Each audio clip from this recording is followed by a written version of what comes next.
the services that we offer are peer support, family peer support services, and then advocacy, case management, transportation, and we provide that to anyone that is experiencing the criminal justice system.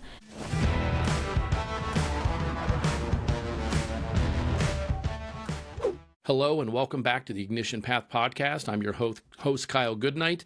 Before we get too far into it, just make sure that you like, subscribe, and share. If you hear something during this episode that really makes you want to send to a friend, don't hesitate. Hit that share button and let other people know about this episode. So today I have Channae Haller. So her and I've had a couple of pre-meetings, and we go, Channae Haller, and she goes, so holla back, y'all. So with names like ours, we always have to we just have to have fun with them, right? Kyle, good night. Is it morning yet? What was the one I got yesterday? It was a hey, bad night, bad morning is what they called me. Hey, bad morning. You know, the two opposites. Wow. So not good but bad, and not morning but night. Yeah. So it's par for the course. We're used to it, right? Yes, very much so. Well, Shanae, thank you so much for coming on the Ignition Path podcast and getting ready to talk about your 501c3 and how you got through that process and what the entrepreneurial path that you took during that. So go ahead, introduce yourself, talk about your background a little bit, what you did before you were an entrepreneur, or if that started at birth, just explain the path through entrepreneurship, and then we'll get into specifics about your charity a little bit later.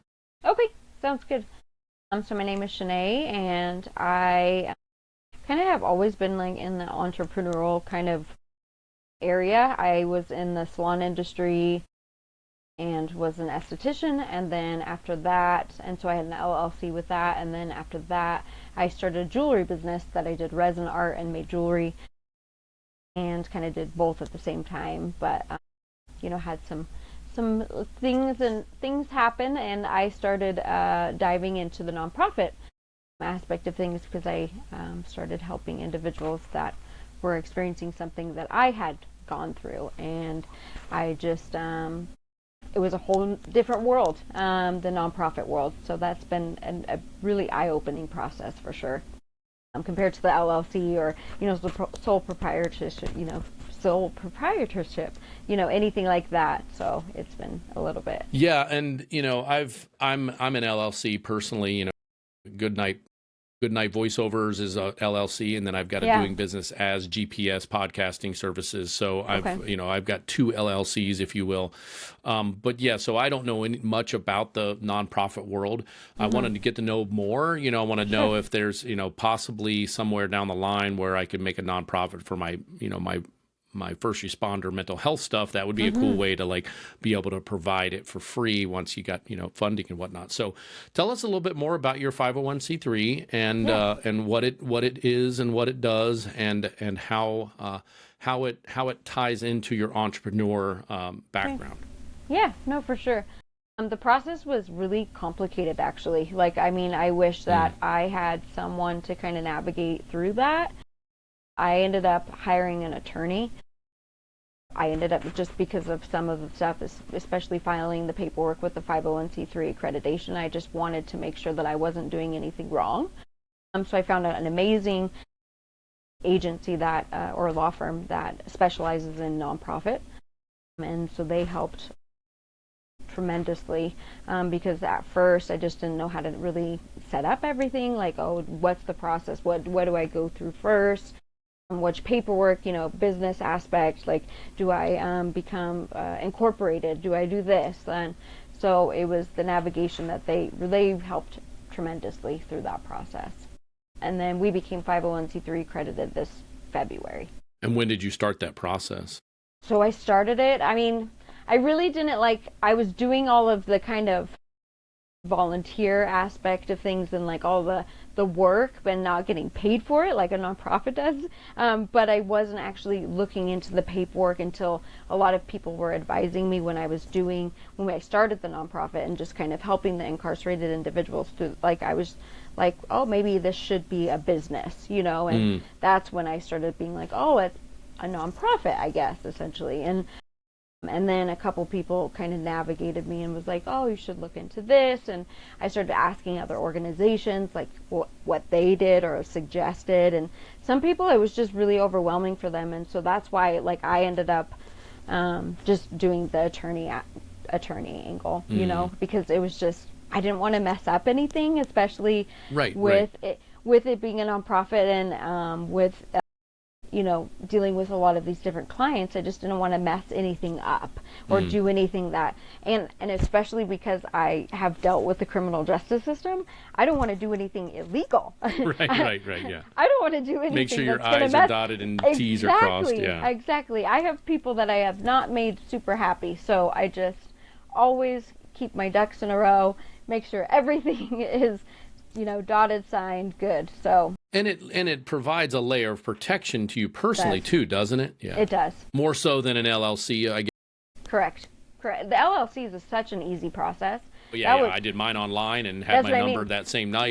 Yeah.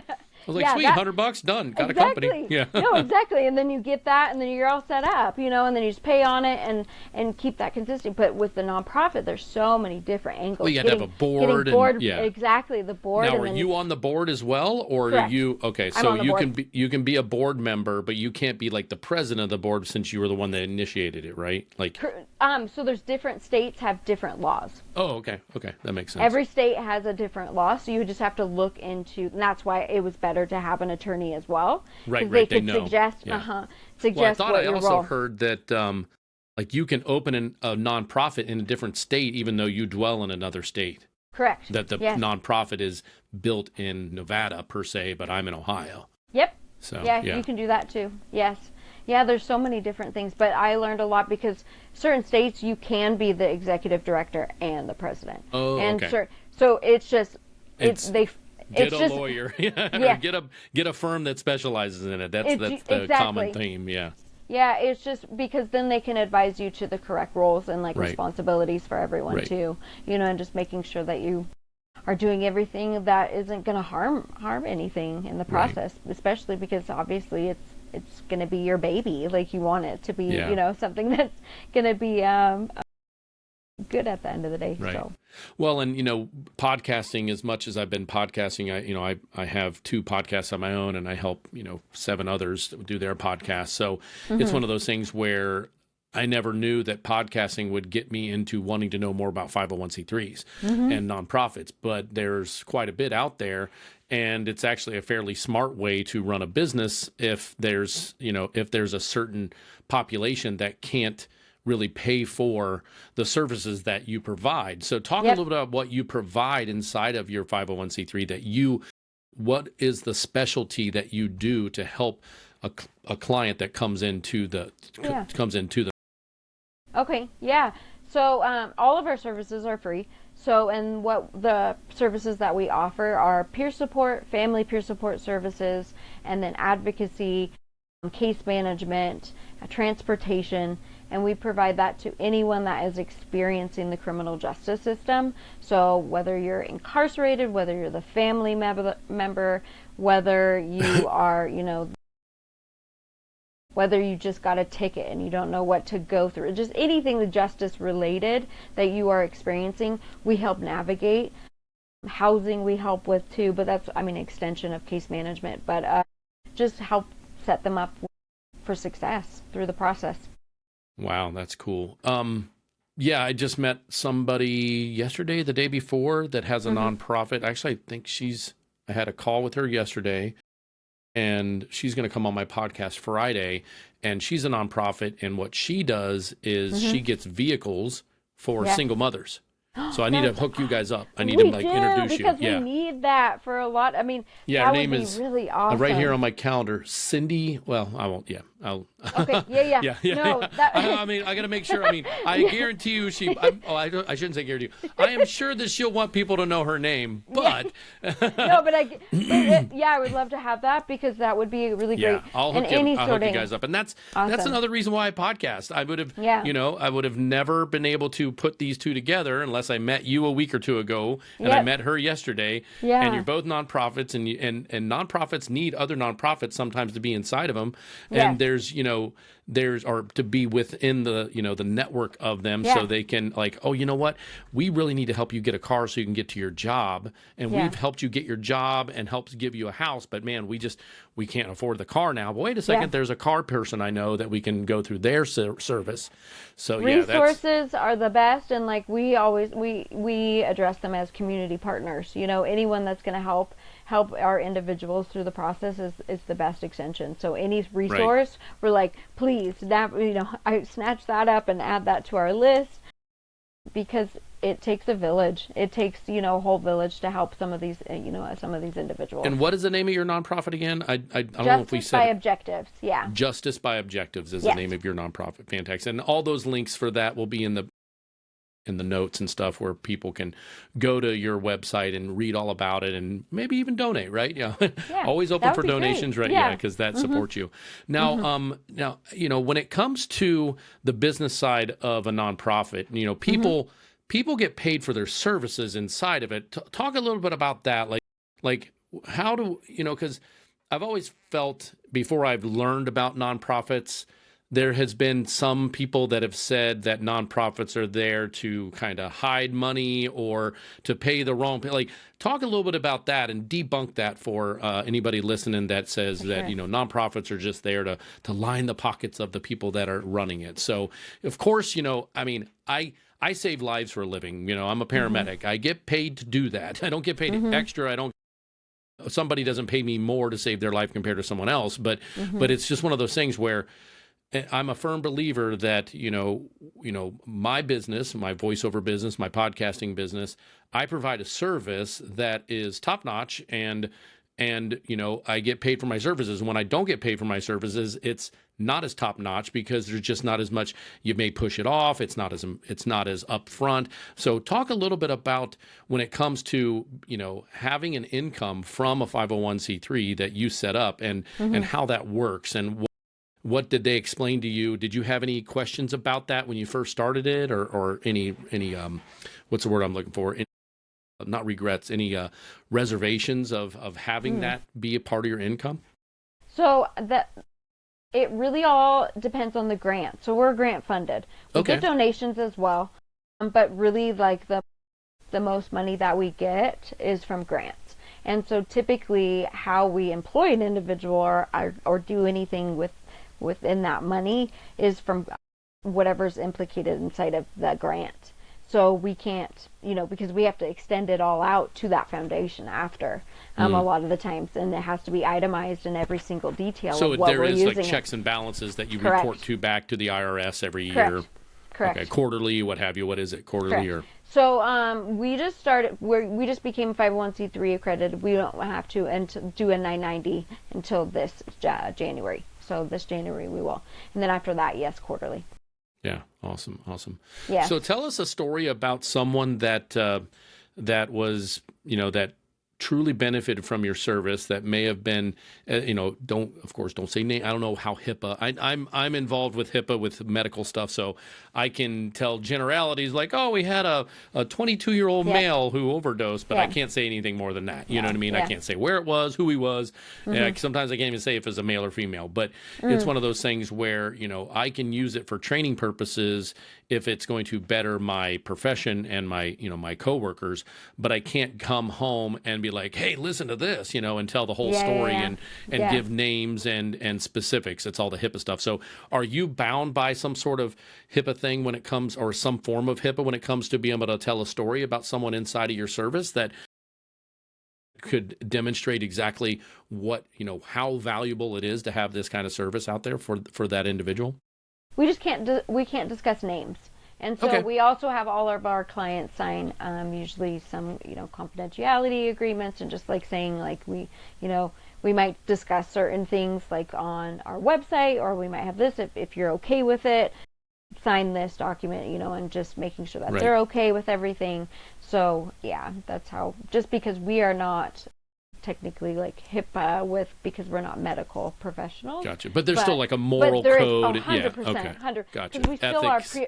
We still are, I mean, our certification is still with the Department of Health and Human Services. Okay. So, Okay. do you know what I mean? And it's through the state. So, Yeah. we're still attached. There's still technically HIPAA, but it's like different verbiage, you know? Okay. And All just right. making sure that we're not discussing names, but we can like their success stories, especially if they relay those success stories and give those to us to explain to them, but we just leave names out of it, and obviously we don't attach pictures if they don't want to be on anything. So, but yeah. Well, yeah. tell us one of your success stories then, if as much as you can say, you know, publicly, because this is a public podcast, but and YouTube channel. But you know, tell us something that was a service that you guys provided, your 501c3s provided for an individual, and how that affected their life as a whole. Do you have any backstories like that? Yeah. There's one right now. He just, I'm super proud of him. He is just doing phenomenal. You know, he was really struggling, and he had a severe mental health condition as well. He was also experiencing a lot of the imperfections in the criminal justice system, and he also felt like his race had to deal with it. And it was, and I saw a lot of the things that he was saying. You know, at first I thought it could have been an angle of his schizophrenia, just having the paranoia, but just saw a lot of things that he was seeing as well. And so I just, you know, advocated for him and was there at any of his court appointments, going to housing appointments. Like, we ended up, like, he was homeless, he had nothing, but he had an amazing past, like amazing, like football scholarship, like amazing things, but schizophrenia kind of took effect on him. Anyways, the help and the support that we provided him, got him housing, as you know, set up with housing. So he was living in an apartment, and then he, you know, got a really good job. He's now has a job. He's, you know, taking his medications actively. He's consistently, like, doing therapy. He's consistently taking on and, like, actually verbalizing about, like, the past that kind of maybe sent him into some of the psychosis, you know, and he's just really understanding who he is as a person.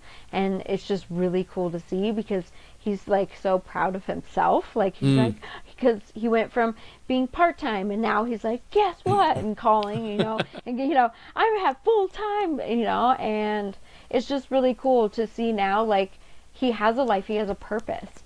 Before, like, you could see it in his eyes, like, he's just like, what's the point? Like, I'm just going to go to jail, and I'm just going to do this. But now he's like, I don't want that to happen. Like, let's advocate for this. Like, let's, I now have a place to live. Okay. Oh, cool. Now I have a job that's giving me money, and I can actually go out to eat. I can go do this. I can hang out with friends. And be a normal person. You know, and exactly. And it's just so cool, because we're the one that he calls. And, you know, when he's having that good positive thing, and it's just the coolest, because he, you can see just a big light that goes off on him, especially when he hears those words. Like, I try to always extend that out to, like, I'm so proud of you, because some of these people have zero support.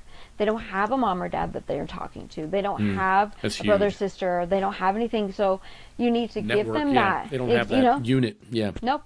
So even when they're doing good, who are they going to relay it to? You know, so it's really cool to see that we're the ones that he extends that out. And he's like, you know, wants the high five and wants the, you know, kudos, because he's doing fabulous. He's doing fantastic. So, like, you're like you're kind of like a life coach, but you're also like a facilitator. So you facilitate things, but is there life coaching involved with that as well, or how does that work? So peer support. Yeah, I mean, you said mental health stuff, so you're not a mental health expert, but you can guide them to the mental health. Yeah. Mental health resources. So what a peer support specialist is someone that, you know, gets certification. They do a 40-hour training. It's all trauma informed. Oh, okay. And so they specifically, you know, help with the extending out of the mental health resources with us. We get proper education on attorney resources, anything law-related resources, extending that out, but we educate ourselves on that, but you learn that through your training. And these peer support specialists have lived experience, so they have actually gone through those experiences as well. They just are now in recovery from those angles, whether it be a mental health condition, whether it be substance abuse, or criminal justice involved. majority actually have probably all three, and then like pretty much the people that we have employed and everything have similar, all three, Gotcha. and so then they can help with any angle of that process too. Awesome. Awesome. Well, that's actually a good segue with talking about the mental health stuff. I'm going to take a little quick word from our sponsor, and we'll be right back, and we'll finish up. Okay. Word from our sponsor. Let me ask you a question. Would your life be better if whatever you're struggling with, you could finally break free of? So what am I talking about? The Funky Five. What's the Funky Five, you ask? It's those oh-so-familiar struggles: procrastination, people-pleasing, perfectionism, low self-confidence, and the one I call the big A, anxiety. For years, I struggled to manage my own version. I call them my Funky Three. I had 3 of these Funky Five weighing me down. I've tried just about everything to deal with them. Then a guest on my podcast, Daniel Packard, shared with me a profound thought that I had never thought of. So Daniel, a UC Berkeley engineer, spent 8 years working with his team and over 3,000 people to create an approach that doesn't just help you manage these issues. It actually frees you from them by getting right to the root of what's holding you back. So after meeting with Daniel, I decided to give it a shot, and within 6 short weeks, gone. Truly gone. I was so amazed. The number one thing I was dealing with was procrastination. But miraculously, a deeper-rooted struggle with people-pleasing, something I'd been unknowingly battling for a lifetime, lifted entirely. And the anxiety that came with them both, gone as well. Are you tired of battling any of your Funky Fives? People-pleasing, procrastination, perfectionism, low self-confidence, and the biggest happy killer of them all, the A word, anxiety. Imagine how much better life would be if you weren't just managing these things, but free of them, quickly, and yes, permanently. If you're ready for a real solution, head to danielpackard.com and get his free 90-minute training. Daniel himself will walk you through what makes his approach so different and teach you a technique you can use immediately to start feeling the difference. So if any of the Funky Five, or maybe your own version of the Funky Five, are holding you back, don't wait. Visit danielpackard.com. You can truly get results and start living the life you want. Okay, we're back, and once again, if anything that Daniel said during that little segment there, or that I said about Daniel, don't hesitate. Go to danielpackard.com.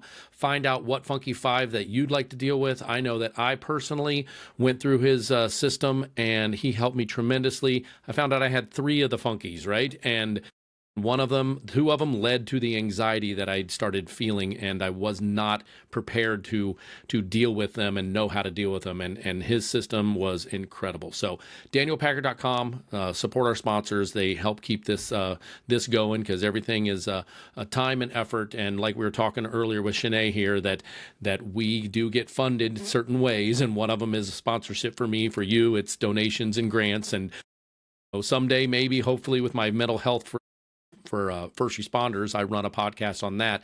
I can maybe tap into Shanae's expertise, and maybe get me connected to her lawyer to see how I can do a nonprofit, so my first responders can get some stuff because a lot of times first responders, when their back's up against the wall, they may have already lost their job, they already may have lost their marriage and all that stuff. So it's I bring people on my podcast that have connections in multiple different webs of stuff, and learning about a 501c3 tonight and hearing more about it, just gets my wheels a turning. Like, okay, how can this possibly eventually down the line help me and my goals and my mission that I'm striving for? So Shanae, real quick, when it comes to the fact that how much time? I'm like, how do you take a vacation from this? like when do you have your time? I don't. Because we know that everybody, like the self work that I've gone through, and when I hit my wall and I learned self-care and how important that is. What do you do for your own self-care inside of a 501c3 that is so emotionally draining at times and physically draining? I'm sure it sounds like you give all of yourself to these folks that come into the system. Like, what do you do for yourself?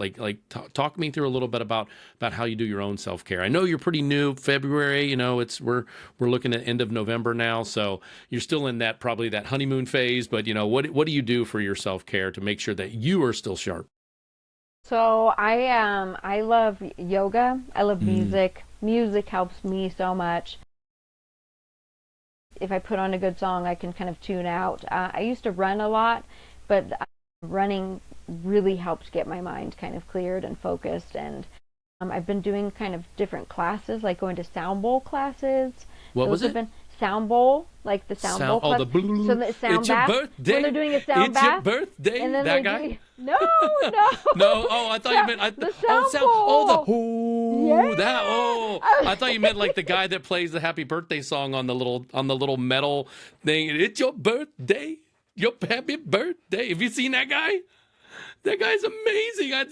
I'm just so entranced. I was just like, it's your birthday. I don't ever shut. Whenever I'm flipping through, if I'm TikToking or if I'm reeling or I'm going through shorts and he comes across, I'm just like, nope, I'm going to listen to him. I listen to his whole thing because he just makes me happy, you know? Yeah. But I get it. I've seen the sound bowl at the different. Oh, they're so good. I just get to like lay there and oh my gosh. So, yep, it sounds just like that. Well, some people say I have perfect pitch, but yeah. So. Really, no, it was good because. But it I can just tune out everything. So, that's good. Well, it helps that I have a really nice microphone to get that sound out too. So. I'm also someone so one of the reasons why I'm a voiceover actor, I became a voiceover actor, is I'm a mimicker. I can mimic what I hear. So like when it comes, that's why I don't have perfect pitch in a way that I can say that who is C minus or C major. I don't know that. I haven't memorized that yet. However, if I hear it, I can mimic it. So yeah, it's really cool when it comes to like doing voices for video games or, character voices. My first national commercial, I mimicked Little Penny Hardaway from the 1990s basketball commercials. That was Chris Rock.